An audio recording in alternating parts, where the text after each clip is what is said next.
Bismillahirrahmanirrahim. Assalamualaikum warahmatullahi wabarakatuh. Selamat datang kembali bersama kami di channel Azril Hidayat. Teman-teman sekalian guru honorer dimanapun berada, dalam kesempatan yang baik ini kembali kami mengabarkan informasi terbaru terkait pelaksanaan P3K untuk jabatan fungsional guru di tahun 2022. Jadi dalam video kali ini kami akan kabarkan langsung dari Menteri Pan-RB, yaitu Bapak Anwar Anas. Beliau merupakan Menteri Pan-RB yang menggantikan PLT Pak Mahfud yang sebelumnya Bapak Cahyo ya, yang sudah meninggal, kemudian digantikan oleh Pak Menteri Pan-RB yang baru, yaitu Azwar Anas. Nah, di mana Pak Azwar Anas selaku Men Pan-RB yang baru itu sudah terlihat beliau adalah menteri yang gercep ya, gerakan cepat, karena banyak sekali kebijakan-kebijakan yang kemudian dilakukan oleh Pak Anas dalam rekrutmen P3K guru di tahun 2022. Nah, seperti kita tahu bahwa kemarin dilakukan rapat koordinasi terkait dengan pelaksanaan P3K ini dengan Pemda, dan sudah muncul beberapa informasi terbaru ya terkait dengan juknisnya yang dikeluarkan oleh Kemendikbudristek. Nah, dalam video kali ini kami sampaikan 7 langkah yang sangat strategis yang akan dilakukan oleh Pak Men Pan-RB Azwar Anas terkait dengan honorer, yang sangat pro dengan honorer. Jadi simak video ini hingga akhir. Namun sebelum kita masuk di pembahasan, silakan Bapak Ibu guru yang baru saja menemukan channel kami, subscribe channel ini dan jangan lupa nyalakan lonceng notifikasinya. Terima kasih. Jadi 7 langkah yang dilakukan oleh Bapak Anwar Azwar Anas selaku Menteri PAN atau Kemenpan RB yang baru, ini yang sangat pro dengan honorer atau berpihak kepada honorer. Kita lihat di sini seperti dilansir dalam JPNN bahwa sejak dilantik Bapak Presiden Jokowi pada tanggal 7 September, Menteri Pan-RB Bapak Azwar Anas itu langsung tancap gas. Tancap gas ini artinya gerakan cepat ya. Nah, kemudian kita lihat bahwa ada kita ketahui ya bahwa beliau seperti tidak ada hari libur bagi mantan Bupati Banyuwangi. Beliau adalah mantan Bupati Banyuwangi 2 periode yang menuntaskan 10 isu aktual dan prioritas Kemenpan, salah satunya adalah penyelesaian masalah honorer. Nah, dalam hal ini dari gerakan-gerakan yang sudah dilakukan Bapak Azwar Anas dalam kurun waktu sepekan beliau menjabat, itu beliau sudah melakukan gerakan-gerakan dalam penuntasan honorer ini. Yang pertama adalah rapat bersama pejabat Kemenpan RB.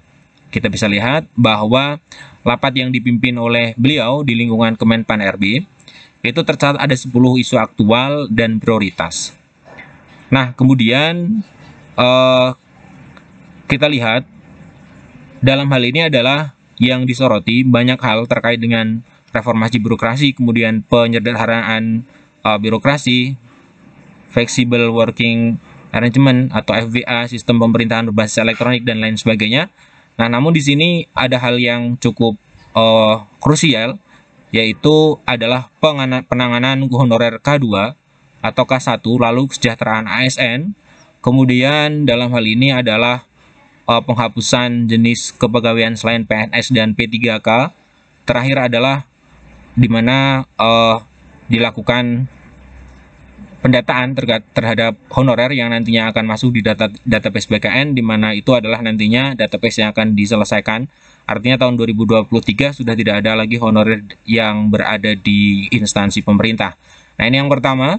Kemudian yang kedua adalah bertemu dengan 3 asosiasi Pemda. Ini merupakan langkah yang baik, di mana di situ beliau menata tentang tenaga non ASN yang harus diselesaikan, mengingat rentangnya adalah 28 November tahun 2023. Dalam waktu sepekan beliau langsung bertemu dengan 3 Pemda untuk mensosialisasikan hal tersebut. Nah, kemudian yang ketiga kita di sini ya teman-teman. Jadi di antara pertemuan tersebut adalah dengan APPSI atau APSI, yaitu Asosiasi Pemerintah Provinsi Seluruh Indonesia. Kemudian Asosiasi Pemerintah Kota Seluruh Indonesia (APEKSI) dan Asosiasi Pemerintah Kabupaten Seluruh Indonesia atau APKASI. Nah, teman-teman, ini tentunya menjadi satu gerakan yang bagus karena memang masalah di P3K atau penyelesaian honorer di tahun 2022 ini, itu adalah di formasi yang diajukan oleh pemerintah daerah. Nah, kalau kita lihat di mana teman-teman ya, di sini di paparan yang diberikan oleh Kemendikbudristek, bahwa kita lihat di poin ini ya, kita coba besarkan. Nah, di sini terdapat ketimpangan formasi yang dibuka dengan kebutuhan prioritas. Nah, di sini kita bisa lihat bagian sebelah biru ini ada atau warna biru ya teman-teman, itu adalah usul formasi. Kemudian yang sebelah kanan ini adalah kebutuhan guru atau kebutuhan atau guru yang tersedia. Kita lihat di sini terdapat ketimpangan, artinya memang pemerintah daerah itu menjadi sebuah kunci. Apabila sudah dipegang pemerintah daerah, maka kemungkinan besar honorer ini bisa terselesaikan. Kemudian yang ketiga adalah bertemu dengan BKN.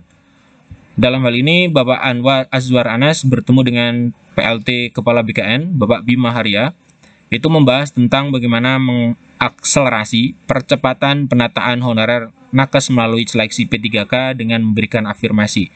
Ini juga berita yang baik bagi teman-teman kesehatan, karena diberikan afirmasi ya dalam pertemuan atau seleksi P3K tahun 2022 dan mungkin di 23 ketika belum selesai. Kemudian 4, bertemu dengan LAN. Bertemu dengan LAN dalam hal ini adalah ketika rakor dengan BKN, kemudian Asosiasi Pemda, Apkasi, Apeksi tanggal 12 September, ini juga mengundang dari Lembaga Administrasi Negara atau LAN dan juga BKN. Nah, poin kelima, bertemu dengan Menkes atau Menteri Kesehatan terkait dengan hal ini, tentunya lagi-lagi masalah honorer. Sehingga honorer nakes itu dengan diberikan afirmasi. Langsung bertemu dengan Menteri Kesehatan Budi Gunadi Sadikin, sehingga sudah sepakat nanti untuk honorer nakes akan diberi dengan afirmasi. Ini merupakan langkah yang cepat, karena sebelumnya tidak pernah bertemu antara Kemenpan dengan Menteri Kesehatan berkaitan dengan honorer. Nah, kemudian minta dukungan kepada DPD RI. Kita ketahui, kami juga sudah sampaikan di video kami sebelumnya, bertemu dengan Komisi 1 ya. Di situ dalam rangka menuntaskan masalah honorer. Tentunya DPD memiliki aspirasi atau menggali aspirasi dari daerah, kemudian bersama dengan Pak Kemenpan ini menggali atau mencari solusi dari permasalahan-permasalahan yang dihadapi daerah dalam pelaksanaan P3K. Maksud kami dalam penyelesaian honorer. Nah, kemudian poin ke-7, rakor persiapan pengadaan ASN ini yang baru saja dilakukan, yaitu Bapak Anas atau Azwar Anas itu memberikan atau menetapkan formasi, menyetujui formasi P3K 22 sebanyak 530.028. Ini cukup besar. Dia juga meminta agar seleksi P3K 2022 dipercepat. Artinya Kemenpan meminta di sini adalah tentunya kepada pelaksana teknis Kemendikbudristek ya, selaku yang menangani teknis. Artinya dengan hal ini kemudian dipercepat.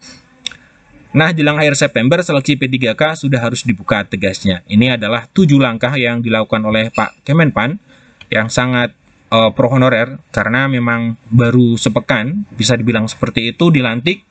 Itu beliau sudah melakukan banyak sekali manuver, banyak sekali rapat, banyak sekali kebijakan, banyak sekali ya, intinya dalam menuntaskan honorer di tahun 2023.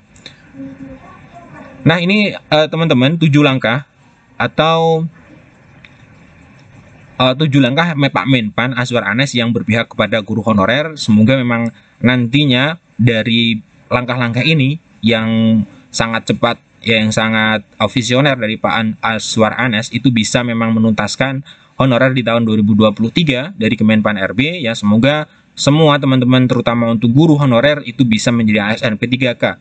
Karena memang sangat terbuka, apalagi di seleksi P3K 2022 ini, kita bisa lihat di juknisnya bahwa untuk guru honorer P2, P3 itu ternyata sangat longgar. Maksud kami di sini adalah untuk penyesuaian atau pengecekan verifikasi kesesuaian, itu ternyata banyak melibatkan pengawas, kemudian kepala sekolah dan juga guru senior. Tentunya ketika dilakukan oleh orang-orang terdekat, ya bisa dikatakan seperti itu, tentunya penilaian tersebut akan mudah dilewati oleh guru honorer P2 dan P3.